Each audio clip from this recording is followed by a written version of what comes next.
Good morning, everybody. So, if there's one thing that differentiates Centering for Wisdom from all the other self help gurus and books and programs out there, it's this: Centering for Wisdom is not a self help program. It is a program of self surrender to a power greater than yourself, if you will, and it shows you how to access that power, which resides within you and all around you. Call it God, divine wisdom, infinite intelligence, infinite love. There are lots of ways you can talk about this. And then it shows you how to live in alignment with that power that is both within you and infusing the entire universe every single day. So let's think about this for a second. Why doesn't the self help approach work? As a culture, we've bought into the lie that we can become a self made man or woman. And when I say bought in, I mean that literally to the tune of about $13 billion a year in the self help industry. And that's just in the US alone. But think about it for a second. What's the outcome of investing in self help or self improvement?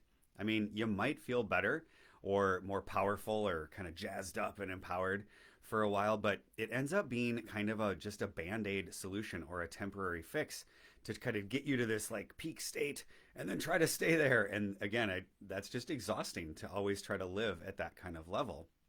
And then on top of it, we're bombarded in our culture with these images that we hold up of these icons of success. And it's interesting that we use that word icon, right? Icon is a religious form of art that has been used throughout the centuries. And now we're applying it to these like business gurus. They are the icons of success in our culture today. And we hold them up as if they got to where they are on their own. And then you start to compare yourself to where you are now, which is, of course, not like them. And the result often is that you just end up feeling terrible and ashamed, and like you should be at this like higher level of power and wealth and sexual desire and all of that, right? And you start to measure yourself against that, and then you just feel like a failure. But here's the real truth: you're human. We are all taking part in this experience of Earth School, as I heard Carolyn Meese put it recently, and I just love that image. We are all on Earth School. We've all been born into human bodies for a reason: to learn something and to share something and to give something back.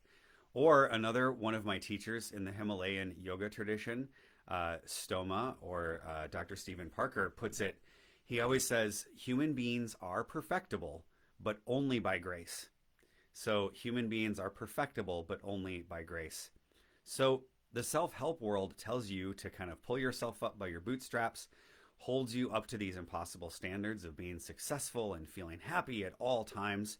And honestly, just speaking really bluntly, I think that's BS, and it's a recipe for more misery. So that's partly why I've created all of these Centering for Wisdom programs and ways of engaging. Centering for Wisdom shows you how to embrace the curriculum of Earth School from birth until death.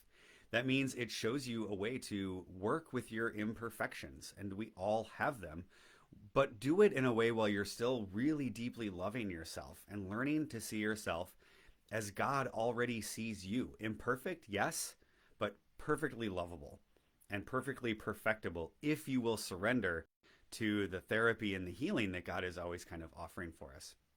So ultimately, to grow into a contemplative leader in a business or whatever organization that you work, or maybe as a parent, which is definitely a leadership role, at some point you have to come face to face with what the psychologist Carl Jung calls your shadow, or your shadow self. And your shadow self is all of your selfish, limited desires. It's the things that you don't want to look at. It's the things that you're ashamed of, that don't feel good when they come up. At some point to grow, you're going to have to look at them. And the problem is that self-help programs can just end up reinforcing the shadow's self, limited and selfish desires. And if you do that without doing that deep inner work of kind of taking a look at them and letting them go, you're only locking yourself deeper into your own anxiety and depression and suffering. And on top of that, so that's bad for you, it also keeps you stuck from genuine spiritual growth, from a deeper connection with God, with your source,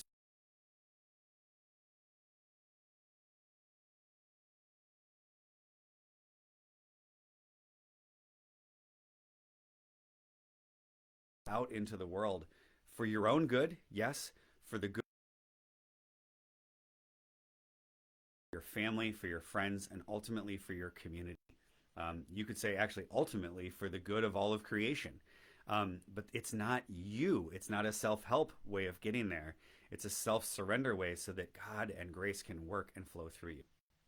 The paradox of what I call centering for wisdom is that by getting established in a daily centering practice of contemplative prayer and or meditation, you connect with a deeper source of your inner core of goodness and wisdom. And it's from that foundation that you are able to have the safety and the security in your practice, but also with a coach and a community kind of supporting you. Because again, we're not doing this alone, it's not self help. From that foundation, you can look at your shadow, you can surrender it, and allow it to be healed by that grace that is so much bigger than where we currently stand. Now, when you do that, you're not helping yourself to overcome your failures. Instead, it's a paradox. It's actually really scary. You're embracing your failures and your shortcomings. You're surrendering to them, and you're surrendering them, and you're allowing them to be healed and integrated at a deeper level within your soul. So we're seeking here wholeness instead of, trying to like get rid of all of our little imperfections. And that's a way more powerful way to stand in the world. It requires a lot more courage. It requires a lot more vulnerability. Here's the thing though. Our world, and I don't think I need to express this enough or to convince anybody, our world needs healed and integrated leaders right now desperately. Because those leaders, when you are stepping into that and doing that work yourself, you cannot help but bring healing and wisdom to others. You end up doing it consciously through, holding the right intention when you show up every day as a leader, and having a vision of like serving the common good or something bigger than yourself.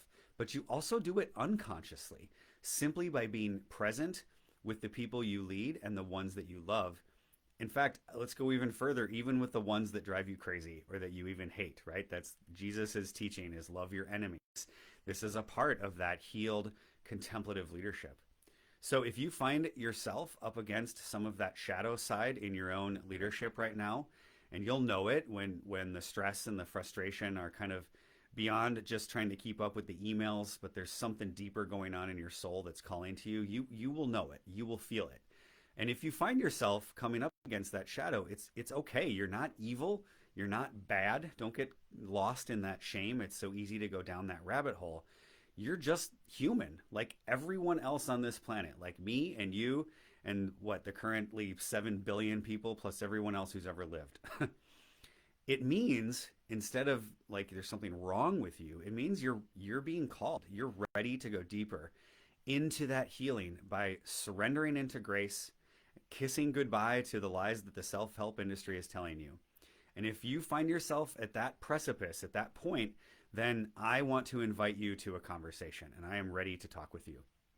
You can book your free breakthrough session by clicking that link that's in the description or that I will put up in the comments box right now. There we go. Or go to thomasjbushlack.com/apply if you can't see that link. Again, it's thomasjbushlack.com/apply. There you just sign up for a time that works for you in the next 24 to 48 hours, and then just show up and answer your phone at the time that you choose. And on this call, we'll spend about 45 minutes to maybe an hour getting really clear on your current challenges, where you'd like to go, and then come up with a plan for you to get there.